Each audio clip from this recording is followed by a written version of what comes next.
Hey everybody, welcome back to Out of the Ordinary with Jay, and I've got my special guest, Phil. And Phil, I wanted you on this particular occasion because You value my opinion so much. I very much do. No, I'm looking for somebody that's got truthfully, you're very thoughtful and very intellectual, and I know you'll be honest, and so that's all good. But I ran this list, this is my health and happiness list, and I ran this past somebody some time ago, and they gave me some nice little critique, let's say, and so I've amended it, and hopefully it's better, but I want to run it past you. But basically, I'm going to give you my ideas for health and happiness, because I think those are the only two things that matter for well-being, the good life, and I put as a consequence of health and happiness, all other things will get better. Job, relationships, less stress, finances, etc. That said, this is part of why this channel exists, is because I'm trying to talk to people like you to uncover some of the best tips and tricks for living our best lives and enjoying it along the way. So, thanks for being a willing participant. Oh, you're welcome. Always. I'm always up for a challenge. Okay, so my top 20 suggestions for health and happiness. Number one, I put, since perfection is impossible, I like to follow what I call the mostly principle. It takes a lot of the pressure off to mostly be good, to mostly eat right, to mostly be smart with money, to mostly get enough sleep, to mostly try to be happy, to do more good than harm, basically. What this really means is being a reasonable and decent person, which I think is the ideal. What say you on number one? I agree. Next one. So you like the mostly principle? Yeah, I mean, for the most, I think. For the most part? For the most part, yeah. I was trying to avoid saying that. Well done.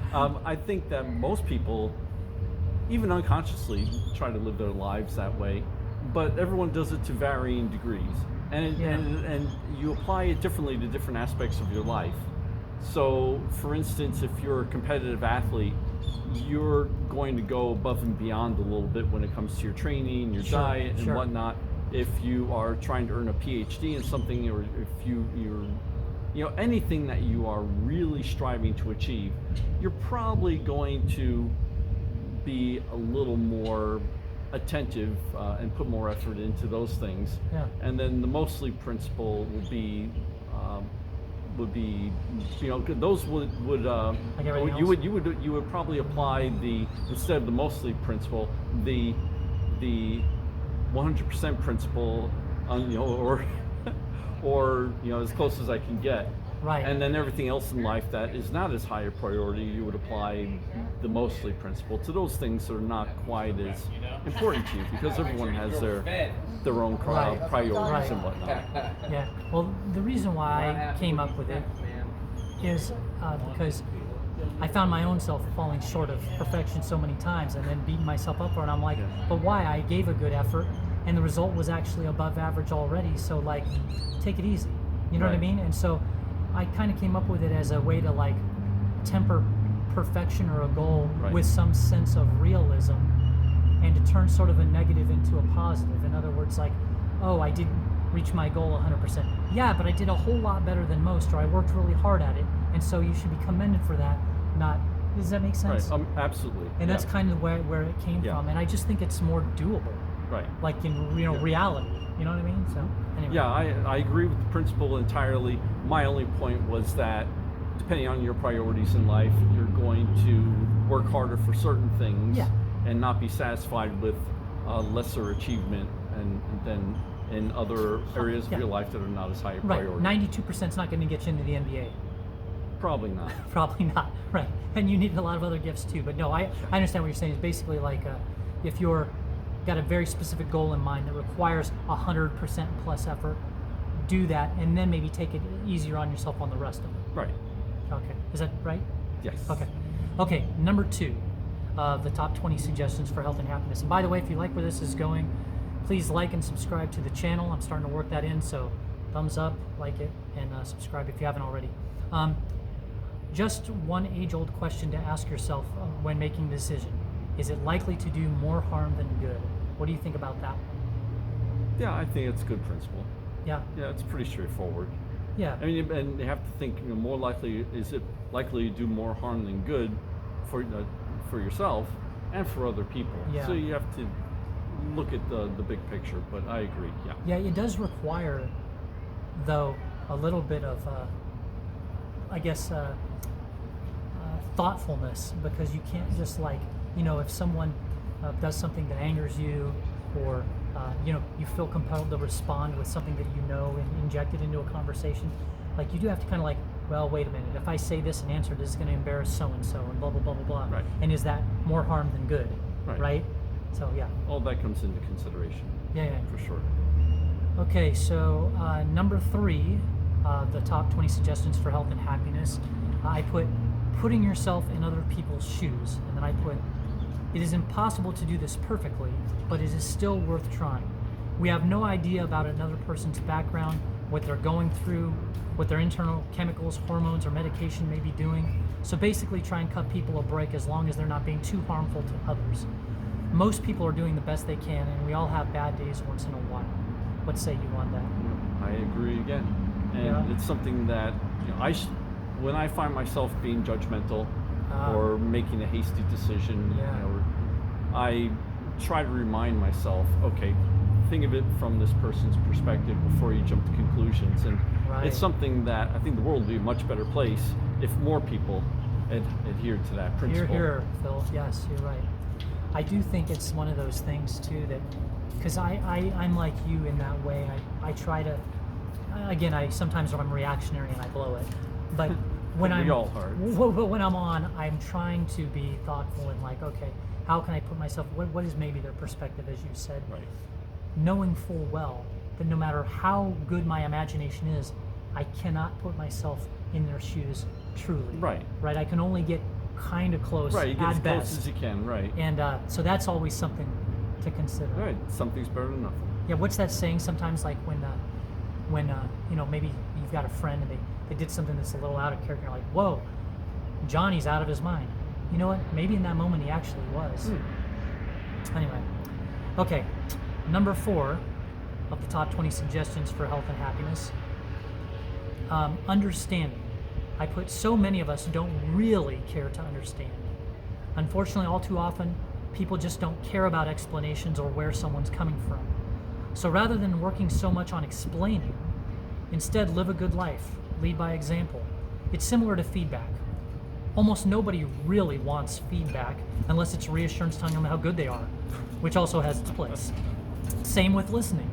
Stereotypically, we males always try to solve problems versus just hearing someone out, and yet we don't like when it's done to us. It's a superpower to just be there for someone and really listen without trying to jump in. I think that whole one mouth, 2 ears ratio thing is right, and I know I have work to do on this one personally. What do you think about that? All of that? Oh, I agree again. It's very closely related to item number 3, putting yourself in other people's shoes. It's not quite the same, but it is definitely related. Trying to, though you said, trying to understanding entails getting a thorough explanation. So if you're unfamiliar with a particular situation, you want to make sure that you understand that point of view or where that person's coming from. And that's all related to putting yourself in another person's shoes. So it's along the same lines, even though it is distinctly different. And again, I think the world would be a much better place if more people adhered to that type of practice. Yeah, I agree. I mean, obviously I agree.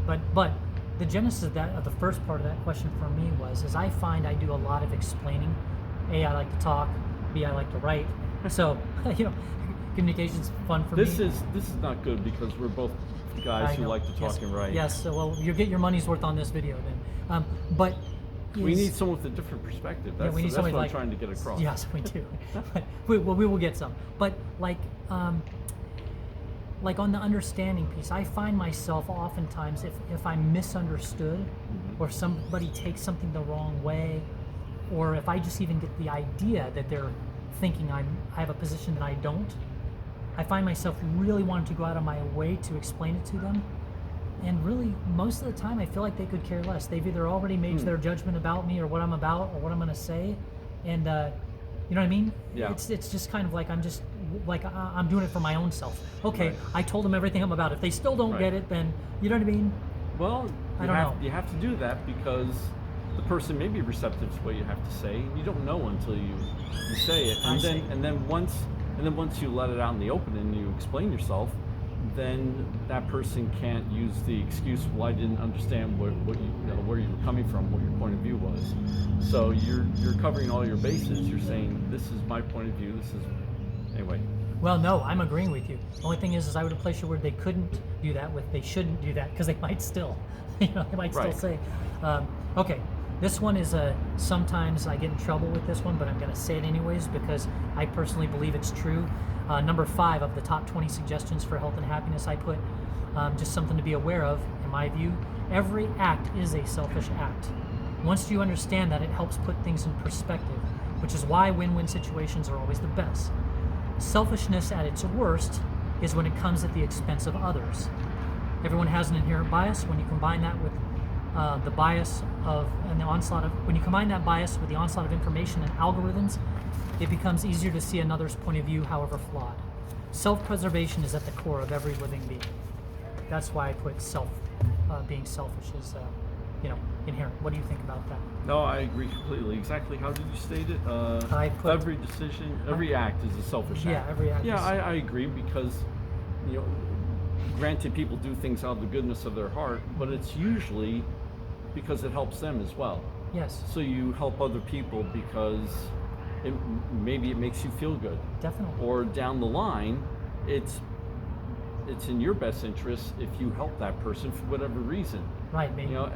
Just for instance, with me, and we've spoken before. My career was in education. Yes. And I love teaching. And why did I go into teaching? Well, number one, I loved it. I enjoyed it. But I felt like I was making the world a better place. That was a purely selfish act. I enjoyed teaching. Right. And I thought it was making the world a better place. And granted, maybe it did help make the world a better place by educating people. Yep. But it was selfish in the sense that that's the desired outcome that I want. I have this idealistic Star Trek vision of the future, an optimistic view of humanity. And my thinking was, how can I help humanity get to that point? Right. And so I thought, well, I can become a teacher. Right. And educate people. And education is, as far as I'm concerned, one of the most important one of the most important features of a robust and progressively advancing society.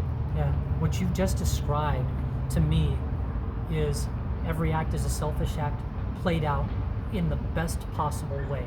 Selfishness in the best possible way. What I mean by that is you are being true to yourself, doing things for your own enjoyment, your own well-being, but the side effect of that was to help others. Right. And that's perfect.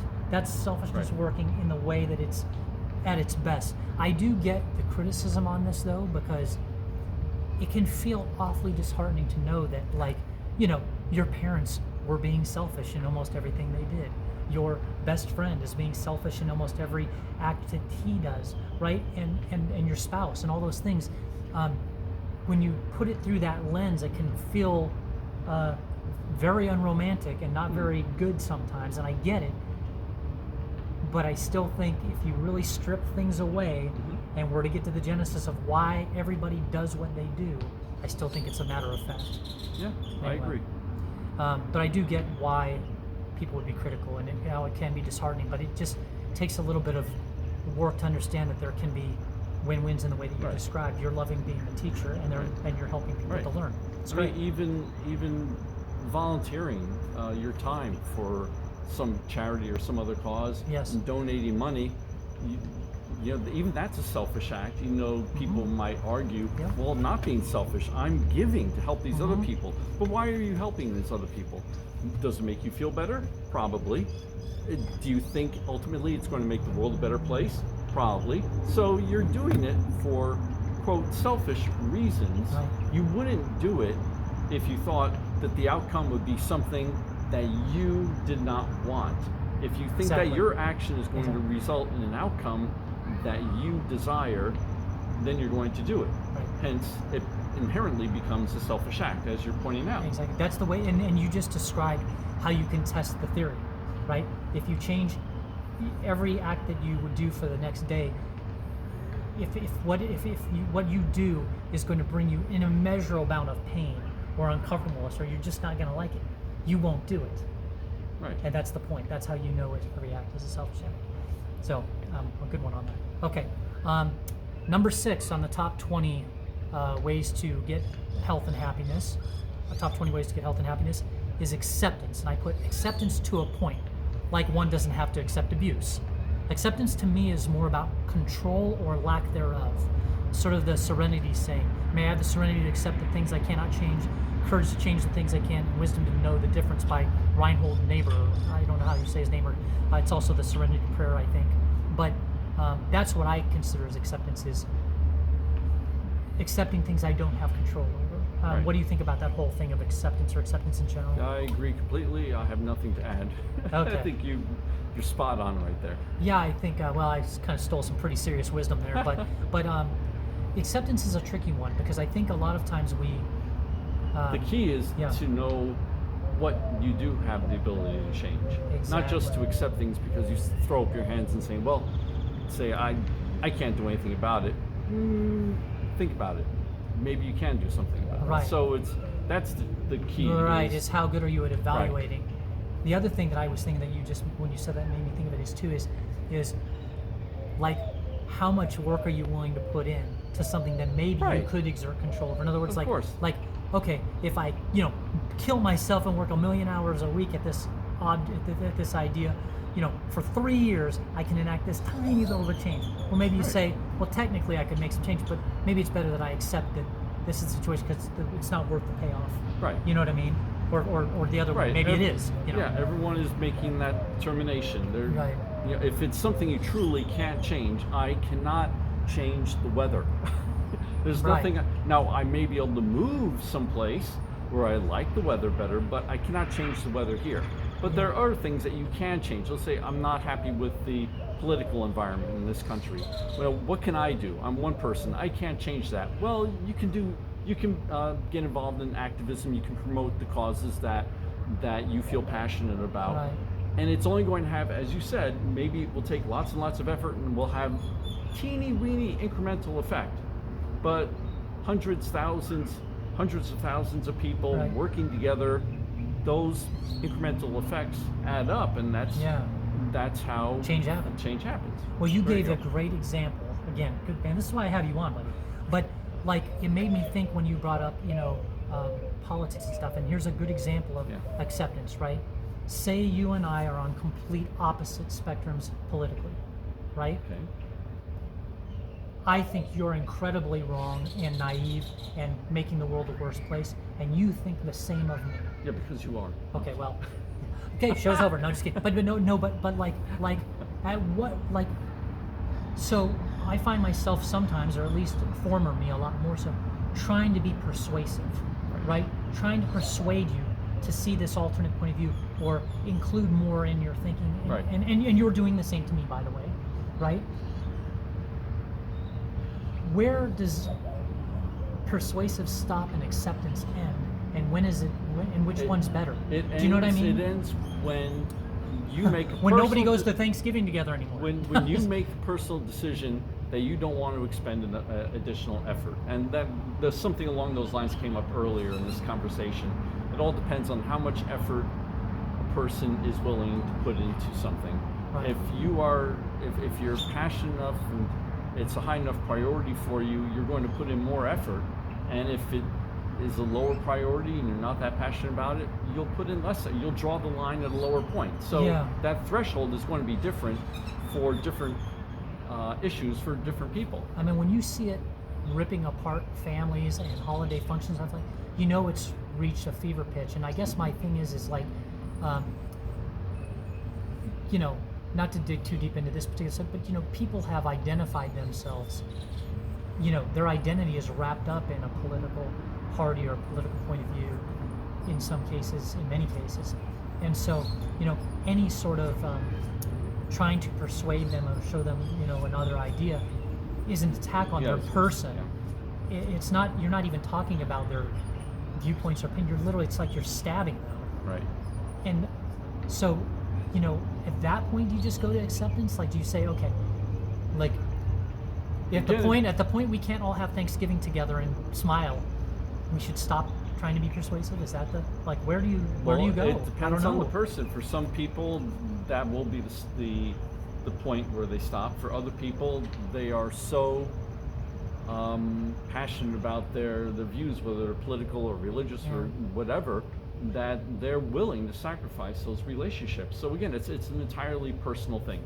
Think of how many people you've heard about who say, I don't even talk to those relatives anymore because, you know, they're this political persuasion or this religious persuasion or whatever the case may be, and I don't keep in touch with them anymore. Right. And it depends. Yeah, and I blame sort of culturally, I blame our culture a little bit in a different way than you might be thinking, but I blame our culture for this one, in that they'll say things like, you know, it's kind of like a known thing, hey, never discuss politics, religion, blah, blah, blah, right?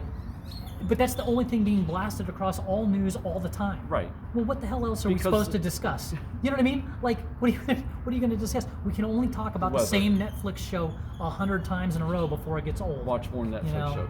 I know, but I do like to talk about things of substance, and I feel like it's gotten a lot harder. Do you think so? Oh yeah, definitely. Yeah. It's kind of a bummer.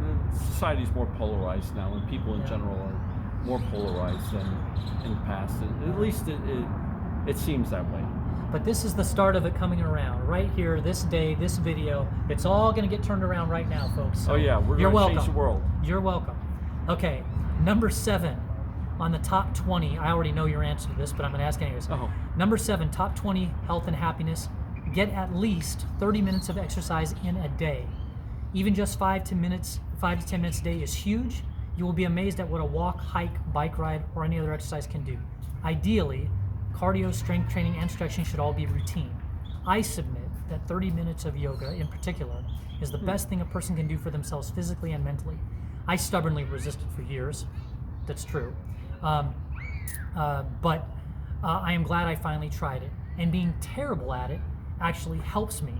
The reason is because I have to be so present and in the moment, or else I will fall over or fall into the person next to me or into the wall. I should do it more often than I do, but I need to get a little bit closer. Anyways, this goes back to my number 1, my mostly principle. If I can mostly do some fitness, that's pretty good. But what do you think about this at least 30 minutes of exercise in a day? Well, you know me pretty well. Yeah, of course. Yeah. You guys can't see his biceps in this video, but take it from me. He's in shape. I'm not big, but I'm ripped. He's set. He's a fitness guy. I was 30 pounds heavier when I was a competitive bodybuilder, but that was a long time ago. Yeah, but fitness 40 years ago. But fitness is in your DNA, so I think we know your answer, but let's hear it anyway. Oh, absolutely. Exercise, a healthy mind and a healthy body. I think that was the old Greek adage or whatever. Okay. But being physically active is definitely good for you, both physically and mentally. And whatever type of physical activity in which you care to engage, whether it's tennis or yoga or hiking or lifting or whatever you enjoy doing, do it. It doesn't matter what you enjoy doing as long as you're moving. That's the key. The key is to move. But I agree completely. Yeah, it'll change your outlook on life. It'll just make you feel better just to get some regular exercise and get out. Yeah. When we know it boosts all the right chemicals in your brain. It shoots up dopamine and all those things. So we know just chemically, physically, it definitely works. I also know too that you can't really engage in physical exercise, most physical exercise, like a sport, like weightlifting or like yoga, without really having your mind in the game. You'll fall over. You'll get hurt. So, like if you're upset about something or sad about something or whatever, man, if you go on a walk or a little hike or you just get on your bike or do a little something or other, or go hit the weights for 5 minutes, it's amazing. Right, the transformation. It takes your mind off it. It's just such a wonderful. Yeah, it helps put things in perspective. Okay, so and I haven't tried the yoga yet. We'll see. I tried Pilates once, and once was enough for me. Totally two different things. I've done Pilates too. Pilates is great too, but yoga is just incredible. I'll stick to the weight room and hiking, and cardio. Yeah. Okay, so we got a bird that's chiming in here. I don't know if you guys are here, but it's loud. Anyways, hey. We're trying to do an interview here. You mind? Okay. Number 8. Oh, this goes right along with what we were talking about. Number 8 in the top 20 tips for health and happiness. When in doubt, go outside. You can knock out the exercise portion too. We were not meant to be inside so much. You know what else is inside? Prison. Being outside, especially around any kind of nature, satisfies some primal part of us that is pretty much always helpful. Even a short walk to the mailbox can do wonders if you look around. What do you think about my tip number 8?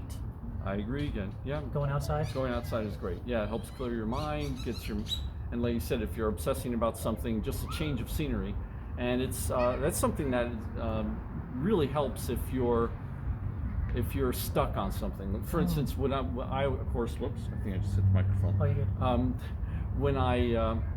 When I was a student, or even when I was teaching, I have to relate everything to physics.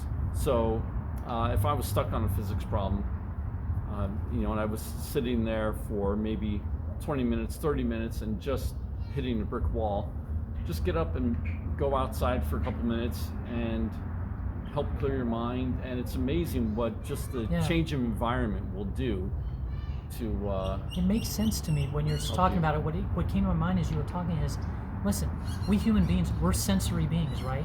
So if I'm getting upset watching a television show or a news program, and I get up and I go outside, all of a sudden the smells are different. Right. There's wind hitting me in the hair or in the face. Right.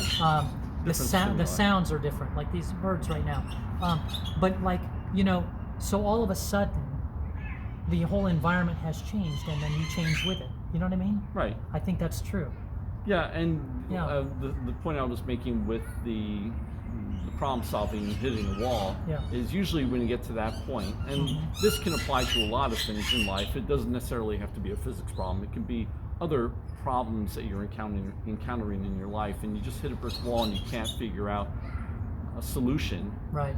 Get out and change the stimulus, like you said, the wind in your face, whatever, and it changes your perspective, and somehow it takes you out of that loop. Usually when you're stuck in a loop because you're looking at something the same way again again and again, and you get out and change your environment, and then when you go back to that, you see it from a different perspective. I can't tell you how many times I've been stuck on a problem, for example, and I go outside for a walk, and within 5 minutes, that's what I did wrong.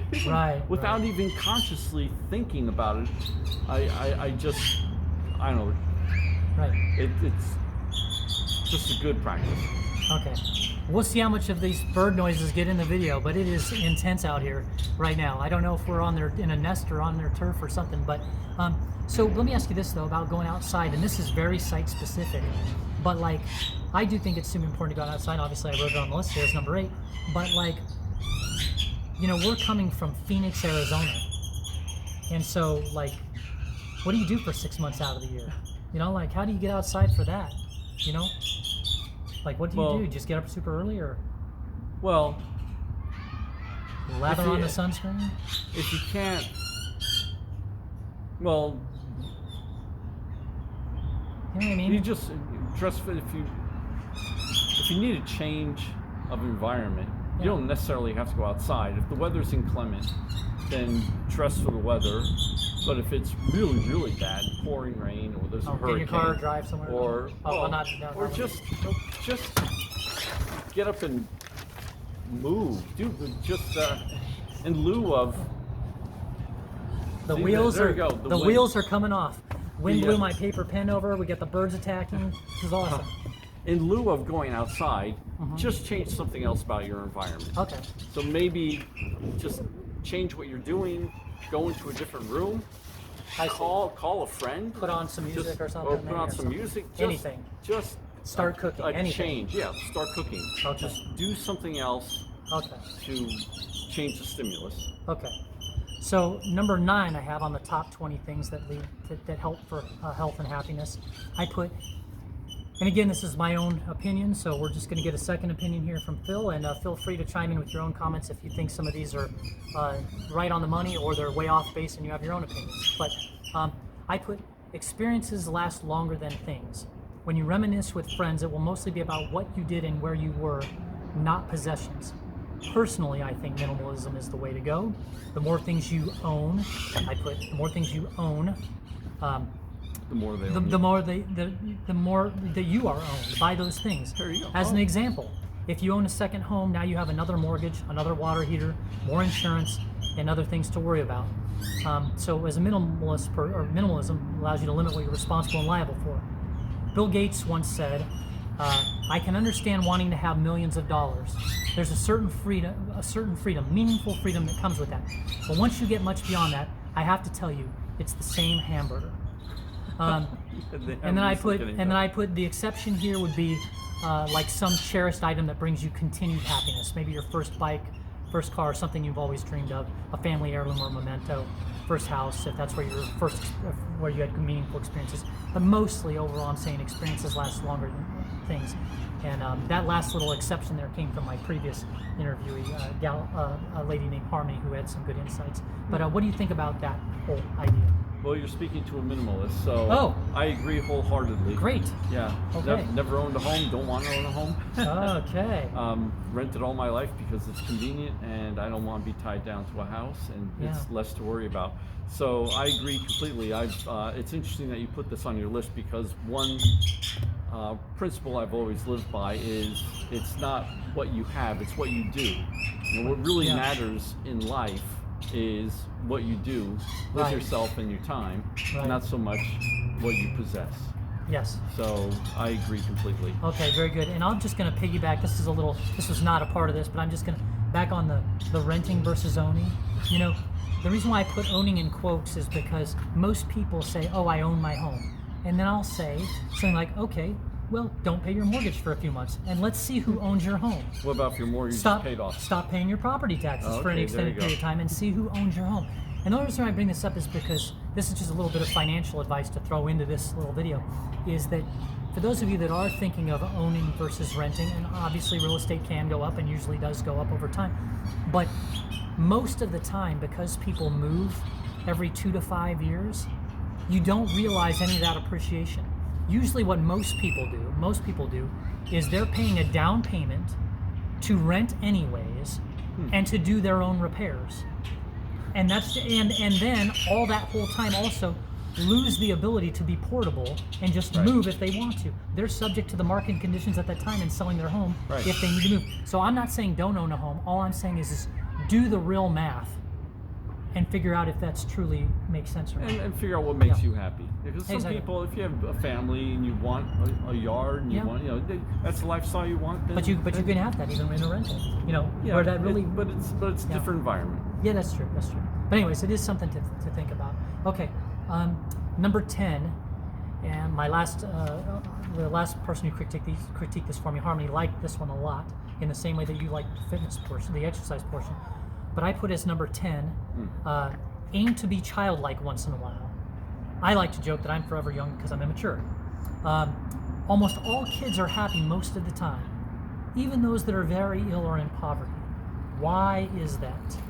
I think it's because they're ignorant of much of the world, have so little responsibility, insert minimalism, and so many things are new. Novelty, newness is essential to happiness and health. So why not try something new, especially if you've always been curious about it? So what do you think about trying new things and being childlike? Is that a helpful key to health and happiness? Absolutely, yeah. Okay. Yeah, I'm retired, 61 years old, and I still feel like I'm trying to figure out what I want to be when I grow up. So yeah, I agree completely. Right. So I've mentioned now minimalism twice. There's a really neat graphic that I saw, and I'll try to see if I can include it somewhere in the description below. But it shows the 3 stages of life: child, adult, and senior. And it shows that a child has time and energy but no money. It then shows an adult has energy and money but no time. And lastly, it shows the senior with money and time but no energy.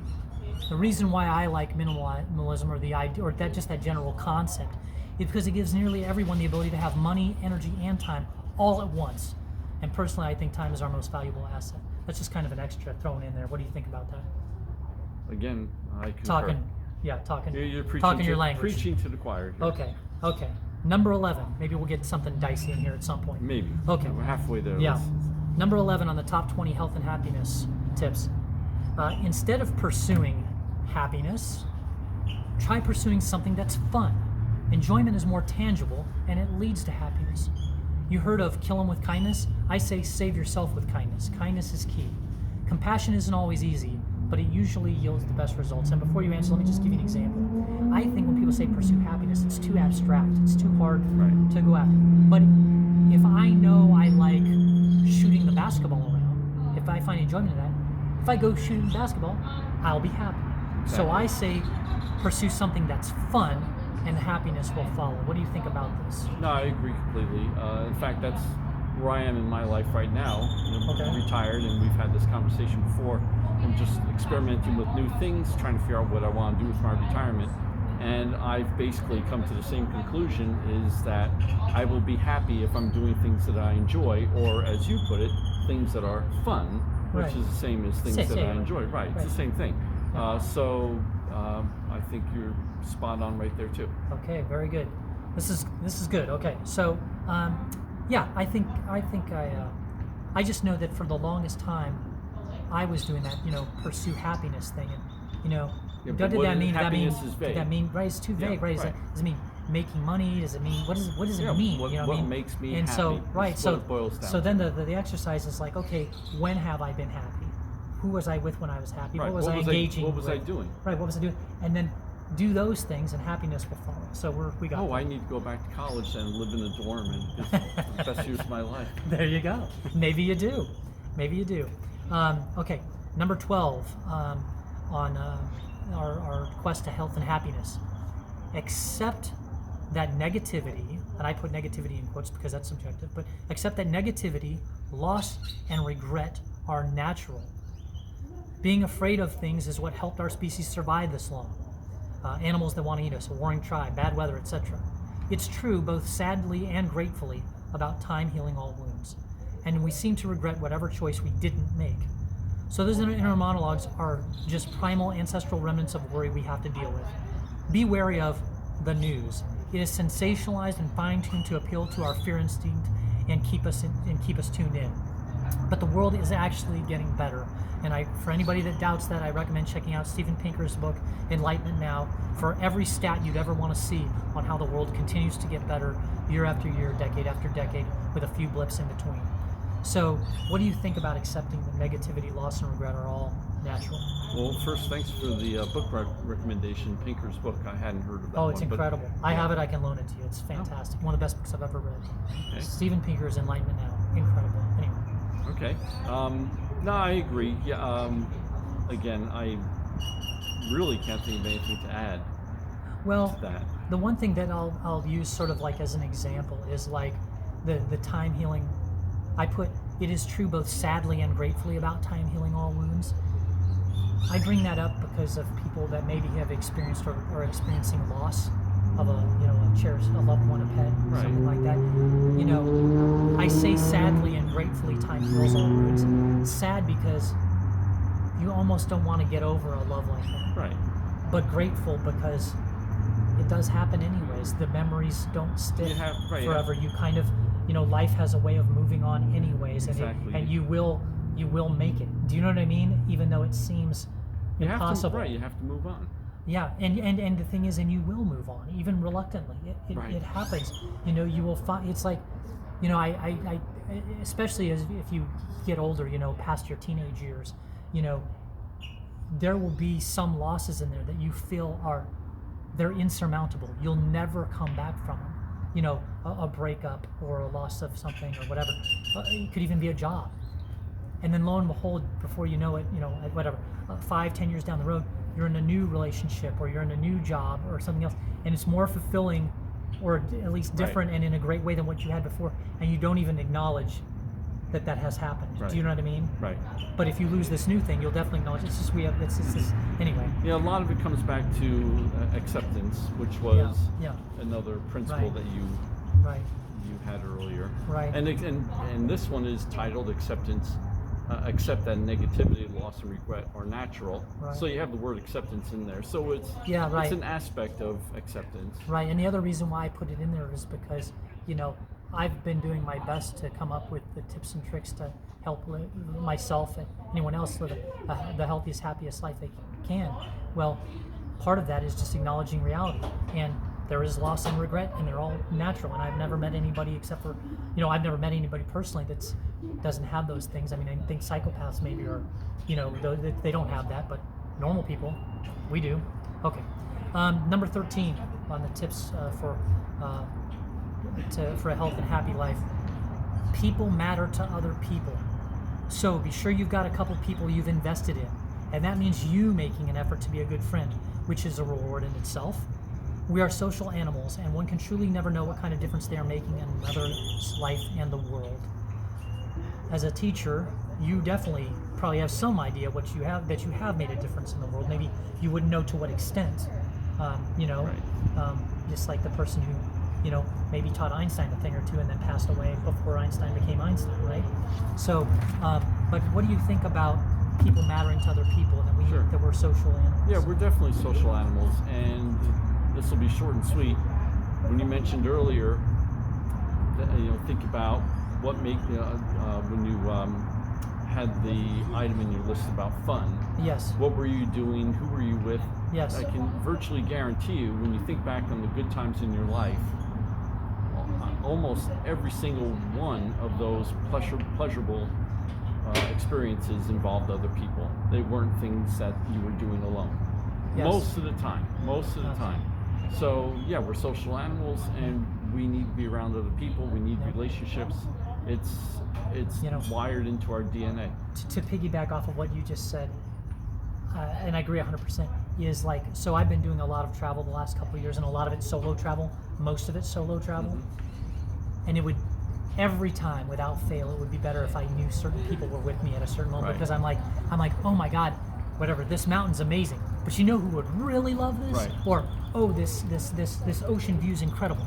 You know who really loves ocean views? Right? And so I just, as I'm enjoying it, I'm always reminded of, like, I just know I would enjoy it much more seeing somebody that really loves it that I'm close to getting an extra kick out of it. Do you know what I mean? Because it's their thing. Yeah. And so that is people mattering to other people, for sure. Yeah. And I guarantee you, when you're traveling alone like that, and you see something that's really spectacular, I'll make you a bet right now. Except I don't bet, but there's a gentleman's bet. Sure. I will bet that not every time, but very frequently, if there's someone else around, you'll talk to that person. Wow, isn't that a spectacular view? Did you know that that mountain, or whatever it is, you're going to be talking. You're going to want to share that experience with whoever is around you. Because I do the same thing. I travel alone a lot too, and I, and even just everyday things, even in a supermarket, if I'm looking at something and someone else is looking at something too, I might say, wow, I never, I don't know, you just strike up conversations because we have this innate desire to connect with other people. What's funny is you just gave me a great idea, a great thing to think about, but it's like, I'm pretty critical of people, of our species sometimes. But what you just said gave me something that made me feel so good about people and humans in general. And that is this: when there is enjoyment or something really neat to be seen, we want to share it. Yeah. We just instinctively want to share that with other people. Oh man, come look at this. Oh, isn't this beautiful? Right. Even if the other person doesn't care. Isn't that such a neat quality in people? That's a super cool thing about us. I never thought about that till you mentioned it. That's a good one, man. I Thanks didn't even think about it that way either, but that's true. Yeah. Yeah, when you just brought that's what made me think that's so hey super man, cool. listen to this song. Oh man, I hate rap. You know what? Yeah, but listen to it anyway. Okay. It's just a cool thing that you want to include other people in something that, like, it's a natural thing. If something that we find enjoyment in, we want to share it. Exactly. Not hoard it, which I love. That's a great human condition. There you Very go. Add good. that. That is so good. I like that. That was the best thing out of this so far, I think. Okay. The rest of it's great too, though. So watch the whole thing. By the way, another reminder: hit the like button and subscribe if you made it this far. I mean, you're 40 minutes in. You owe me. No, I'm just kidding. Anyways, please do it. Okay, for real. Thanks. Okay. Number 14. Tip to health and happiness: life's a paradox. We are distinctly unique, yet we are just like everyone else. Compared to the vastness of the universe, we're infinitesimal. But our chance of being is miraculously improbable. I choose to think, because I'm lucky enough to exist, that I am both inspired and obligated to live a decent life and try to make things a little better. What do you think about this paradox of being, on the one hand, insignificant. Super insignificant. On the other hand, so improbable that we have this life and can have this conversation and think about things. It's a paradox. Yeah. Well, so many paradoxes. What do you think about that? Oh, absolutely. Yeah, I agree again.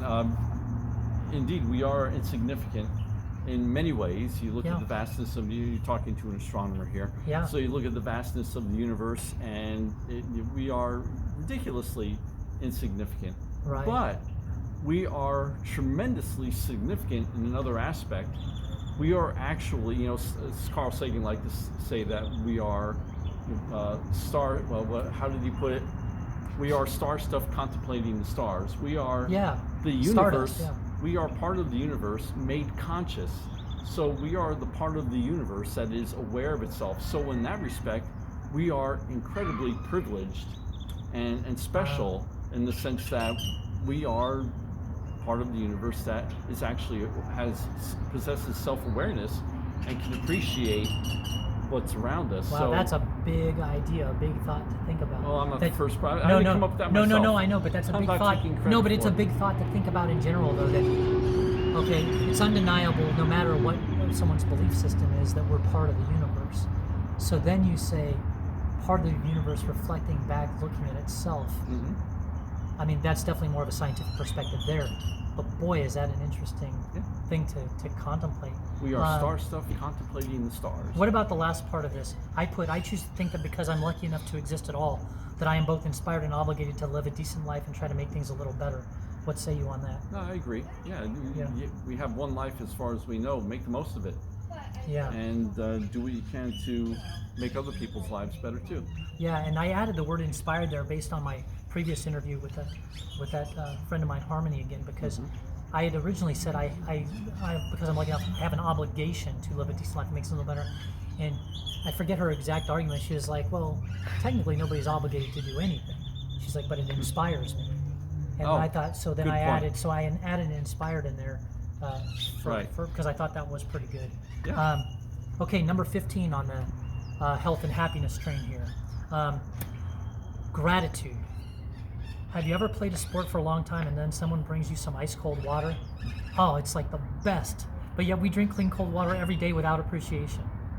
We have so many gifts, but they are overlooked. Imagine if you lost your hearing, just how happy you'd be to hear again. So be grateful for all the things you do have, including being able to read and digest, including being able to watch this video. That's just terrible. Anyways, but remember, what you have now is something you once wanted first. Sure. Right? For those of you that have this car that you're thinking you want to trade in, at one point you really wanted that car. For those of you that have this house and think you need to trade it, or get a different house, at one point you loved this house. Same with clothes, same with anything. Or getting married, a spouse. Yeah, it could go in a number of directions. But I like the idea of gratitude's a tough one, I think, for most people. I know it's tough for me. I take a lot of things for granted. Yeah. But if I do a forced exercise of imagining losing something and then how bad I would want that back and how grateful I'd be to get that back, hearing, sight, whatever, ability to do anything. It definitely helps me be more grateful. But that has to be, for me anyways, a purposeful endeavor, and I'm not even that great at it. It's a work in progress. That's why I have it on the list, so maybe I'll watch this video and get something out of it. But what do you think about this? Well, it's funny that's on your, not that it's funny it's on your list. I think it's very important to have that on the list. But that's something I remind myself every day. I don't think of it in terms of, I don't know if I think of it in terms of gratitude, but I guess the word that pops into my head is appreciation. Yeah. And it's funny because I say this to people all the time, is you have to appreciate the little things in life, because the little things in life are really big things. Right. So I'll tell you where this comes up the most. When I'm working out in the gym in the morning, and I generally see the same people, and they say, "How you doing, Phil?" And I say, "Hey, I'm doing good." I say, "Hey, if I can get up out of bed and I'm vertical, and I can have good food on the table, and I have a roof over my head, and I can get to the gym and have a good workout, life is pretty good." You think of those things as being the little things, being able to hear, being able to see, having your health basically in general. All those little things that we take for granted, like you said, those little things are really the big things, because without those things, life becomes much less pleasurable and much more difficult to navigate. And so I agree entirely. So you think of it in terms of being grateful, gratitude. Yeah. I think of it and more as appreciating what I have. I like that. And it's almost the same. They're very similar. Yeah. I mean, they're synonyms, no doubt. Yeah, it is. It's almost exactly the same, but from a slightly different angle. Yeah, and when you were saying that, what I was thinking of is, this sounds all good right now because the weather is basically perfect out right now, and you and I are in a good space. But I was thinking, it's easy to talk about being grateful in our space right now. What about somebody that is going through a really tough time? Right. Maybe they've got a bout of depression, or maybe they've lost something very dear to them, or someone very dear to them, or they've been looking for a job unsuccessfully for quite some time, or they're very ill, right? What say you about being grateful then? Well, still, how do you be grateful for what you do have? Okay. The good things that you have. Okay. And then if your situation is less than desirable, then again you have to go back to the acceptance principle. Right. What things can I change? What can I change? So a person is ill. I have terminal cancer. Right. The doctor says I have a month to live. Well, there's probably not much you can do about that. Right. People can undergo miraculous cures, but there are certain things that are out of your control. I lost my job. Oh, all right. So acceptance is a big part of it. But then you start, if there's something you can change, then you start working towards change. Okay, I lost my job. Boy, that sucks. Well, and you alluded to this earlier. I can't remember what we were talking about, but you said, okay, maybe you lose a job, but then years down the road, you have another job that you absolutely love, and you love that your life went down that avenue, which was a complete detour because you were doing this other thing, but that fell through, so you had to make a change. So you get to that point where you're down in the dumps, things are not going well, and you appreciate the good things that you do have in your life. And then you say, okay, what can I change? What can I change? And then for the things you can change, start working on that. Yeah, and I think being grateful actually in those moments might even be more impactful and more powerful. Oh, absolutely. Because as an that's example, when you really need it. Because let's say you've been given this diagnosis, you have 1 year to live. Well, you could get very negative and just curl up in a ball in a hole, or you could say, okay, I have 365 days to make the most of. Right? I'm grateful for those 365 days, and I'm going to make the most of it. And I think you'd be better off. Plus, I think it goes back to the way I have to do it, which is, I have to do this forced exercise. If something was taken away, what am I grateful for, right? Or what am I appreciative of? And, I think it would be helpful to someone in a state of depression or in bad health anyways, because you'd be flipping your mindset to things more positive already, on top of everything else. So I think it's still good. I think it's still very useful, if not more useful. Okay.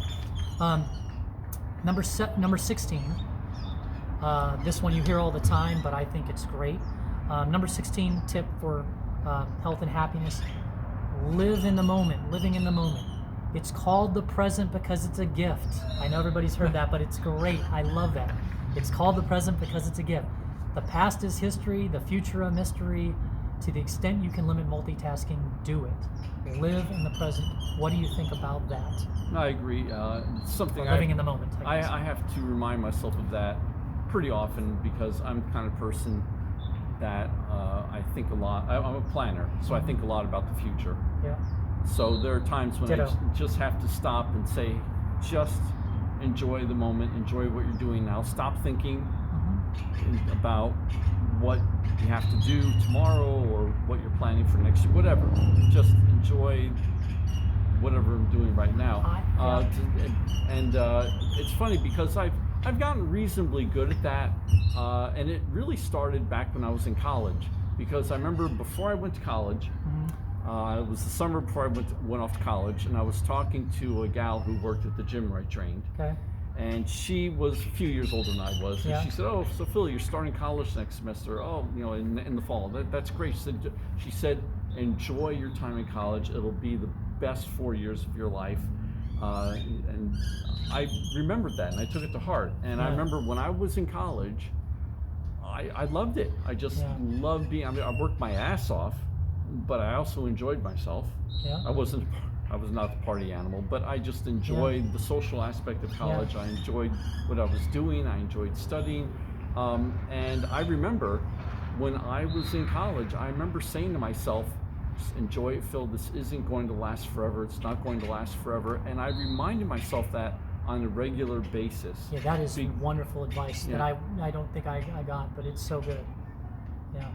Anyway, I didn't mean to interrupt. Sorry. No, but that is just fantastic advice that you got, and I'm glad you were able to take it in, because most people, I think, even if they get the advice, it doesn't resonate with them, and so you're lucky. And I really think that I think that when she made that comment, I think that really, I've remembered to this day. So it really had a profound impression on me, and I think that's what really got me to thinking about living in the moment, even though she didn't use the word or the phrase living in the moment. Yeah. But that's exactly what she was saying, and that's when I started practicing that. Well, the other thing I think that's great about living in the moment, or living in the present moment, and this goes back to another one too, which is what's the other one on here? Novelty, newness, that we put on there about learning new things, like a child being childlike, is, most grown-ups, most adults, they feel like time is just passing them by, it's just flying by, vroom, vroom, vroom. Once they get out of college, years become months and months become days, and so it goes. There are tricks to slowing time down. One of them is novelty and newness. Another one is living in the present, and I've been putting this into practice myself. I have a long ways to go because I'm much more like you, a planner, but I love rain, and when raindrops hit, the sound they make and all those things, I just love that.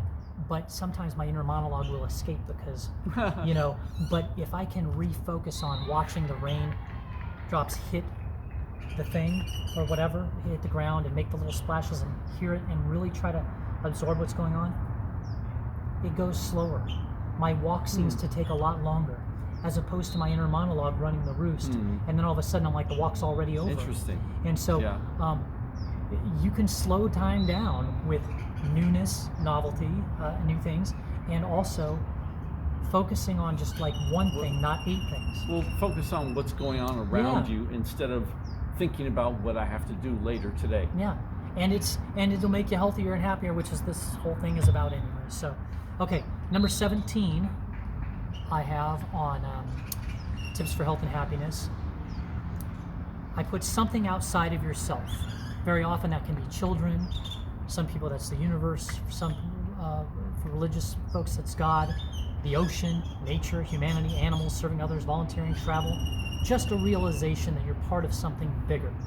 It helps with your perception, help in your perspective. What do you think about that? I agree. Yeah, and it goes back to my teaching experience. Okay. For me personally, and it's all part of just being human and being a social animal. So I think that all ties into humans being social. Right, we're part of a bigger fabric, and that pretty much spans every belief system and every lack of belief system. No man is an island, right? Right. Who said that? Who wrote that? I can't remember. I think it was some guy on an island. I'm just kidding. Okay, number 18. Tips for health and happiness. I put it's the acronym is GIGO. It stands for garbage in, garbage out. It's an old computer term, and what that means is diet, news and information, the air you breathe, what you hear and see from others, what you ingest and digest, both physically and mentally, matters. This kind of goes along with being intentional, which is to say you will often reap what you sow. Garbage in, garbage out. What do you think about that? I agree, but you mentioned things like news and information. I agree for the most part, but you have to be open to everything around you, or just about everything around you, because otherwise you're speaking from ignorance. So if I have a particular political view on something, or some other personal opinion on some issue, if I don't understand the other side of the argument, then I'm making my argument is an argument from ignorance. Because if you really want to support your own position, you have to know the other side of the argument is, where the other person's coming from. So it's important to be aware of the I hate to say garbage, but the garbage that's out there. But what you can't do is let it overwhelm you.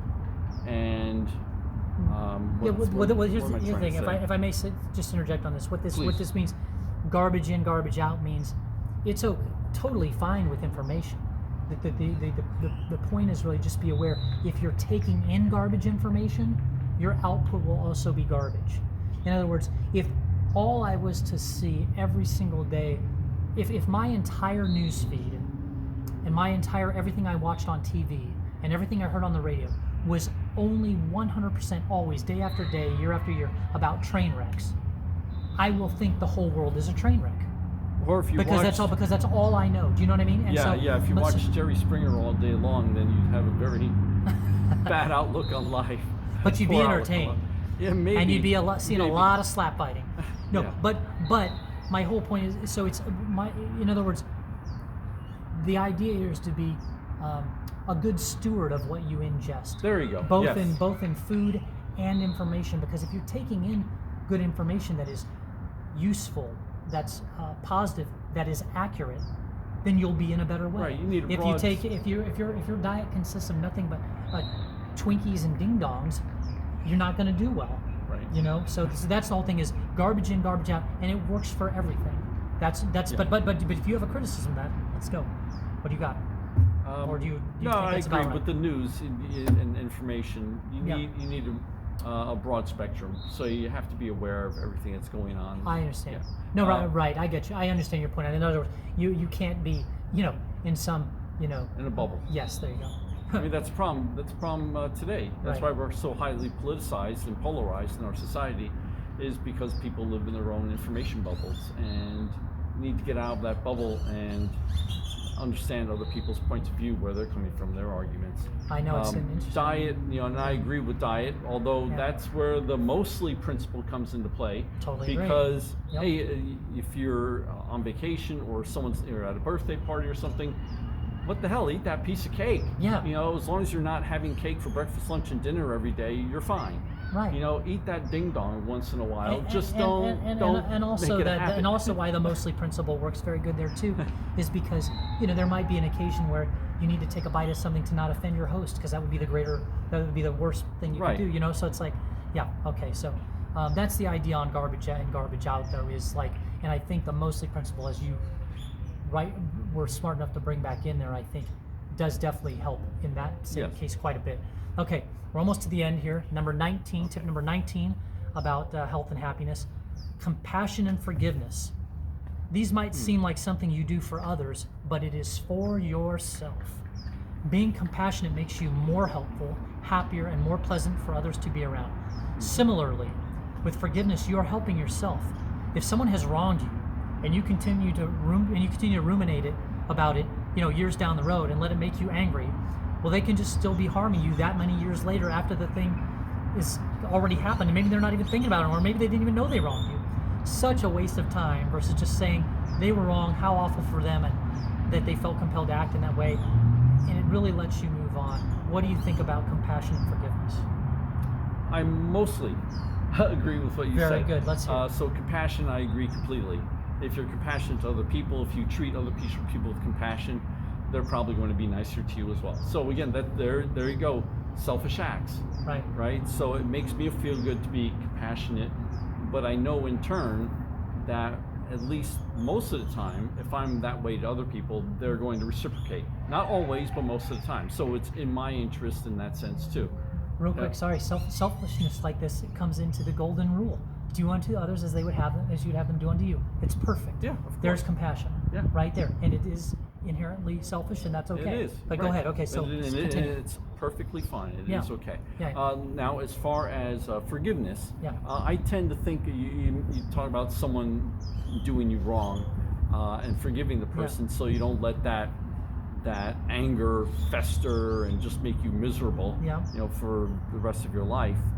I look at it more as forgiveness. Certainly, you can forgive people for certain acts. sometimes people do things that are so heinous that maybe forgiveness isn't possible or warranted. Right. But you can get to a point where acceptance comes into play. Yes, I like that. And you say, okay, I can't change the past. This person did this to me. I accept the fact. And you move on. And maybe you can go a little bit beyond that. Yeah. And not still to the point of forgiveness, but you can say, you can put all these things are so related to each other. You can go back to putting yourself in that person's shoes. Why did that person do that? What was that person's upbringing like? Yeah. What kind of environment did that person live in? What experiences has that person had in his or her life that made that person do that? Why, in the heat of the moment, may the person done that?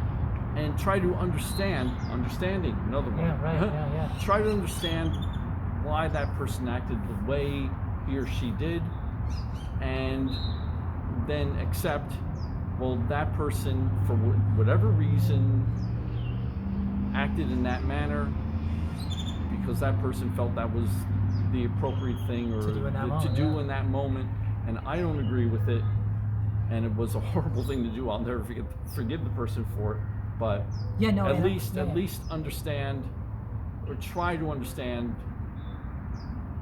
why that person did. But and sometimes there's no explanation. But what I'm hearing you say, I think I agree with you, and this is why I'm glad I got you on here, because I think this is worth improving this. But when I hear the way that you're saying forgiveness, and if I get this wrong, correct me, but forgiveness is really a placeholder word, maybe for like the ability to move on yourself.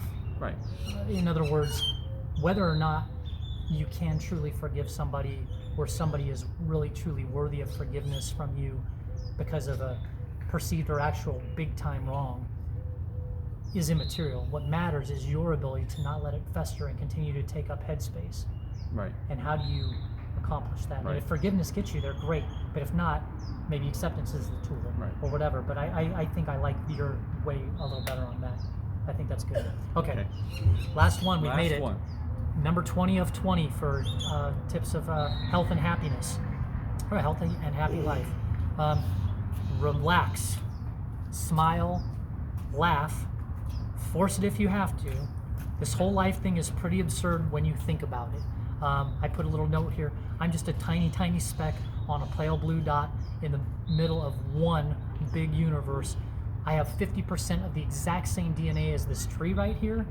I have 50%, I'm 50% chemically same as this concrete that I'm standing on. So it's kind of weird. So make sure you find the time to laugh. Movies, comedy clubs, sitcoms, sharing memories. Smiling is the best free gift you can easily give to others, and it's contagious. Downtime and sleep is where the mind and body recuperate, heal, and grow. If you lift weights but never rest, instead of building muscle, you'll just get injured. So you're likely doing just fine, as well as most everyone else is anyway. I highly recommend Tom Papa's You're Doing Great. It's a wonderful comedy special that he's done. Tom Papa's You're Doing Great. It's very positive, very hilarious. He's incredibly talented. You'll feel better from watching it.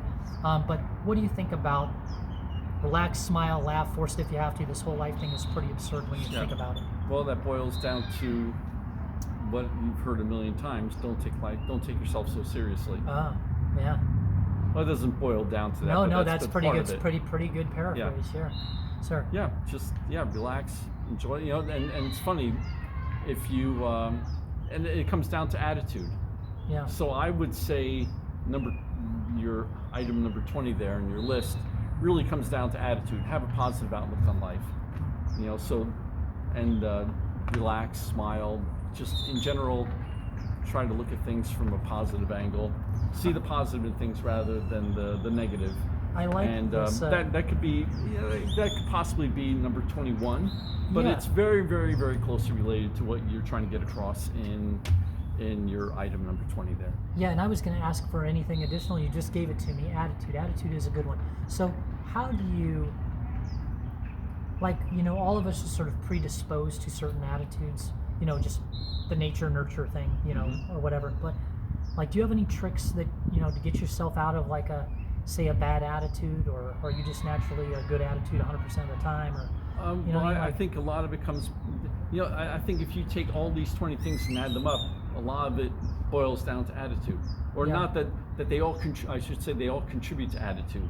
So for example, your gratitude, my appreciation, I think that's very closely related to attitude. If you are grateful for what you have, or, and the way I put it is, if you appreciate what you have, the things that you have in life, then that's going to result in you having a more positive attitude. So I think all of these things, putting yourself in someone else's shoes, understanding, all of that is contributing to your attitude. So I think that the sum of all these things is attitude, and ultimately that's health. And if you want health and happiness, have the right attitude to get there. And that's perfect. And these are the things you have to do to acquire that attitude. And that's perfect. That was literally the goal of this, was to have 20 steps that are, condense it into one. No, the one is health and happiness for me, but it's two. But anyways, the idea was coming with 20 concrete steps that are like, okay, maybe I'm not born a certain way, or maybe I'm predisposed to being a negative thinker,